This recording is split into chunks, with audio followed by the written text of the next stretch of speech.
ఆ రోజు ఊరు పోయి వచ్చినాము.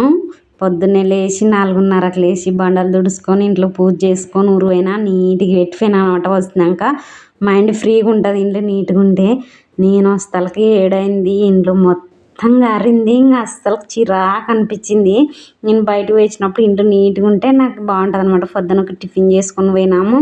తిని మళ్ళీ వచ్చి వంట చేసుకున్నాము. అంతలకి వంట కారినందుకు పనల్లా చేసేసరికి ఎంత టైం పడుతుందో అనుకున్నాను. నిమ్మకాయలు ఏరే వాళ్ళు ఇచ్చిండ్రి చట్నీ కానీ అవి కూడా అంత నీళ్ళు చిట్లినాయి. సౌడు వేసలేము. ఇది లేని వాళ్ళు కూడా బాధపడుతుంటారు. మాకు ఏదో ఇదన్నా ఉంది ఇండ్లు కారిందని బాధ కాదు, గలీజ్ అయిందని బాధ. మామూలే, సౌడు వేసలేము. అందుకని సౌడు వేసింటే కూడా ఇంతటి కారదు. నేను నింటే ట్రబ్బు పెట్టు అంత గలీజ్ కానేను.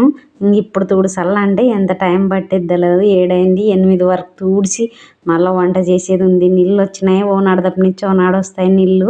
ఇట్లుంటే చిరాకు అనిపిస్తుంది కదా.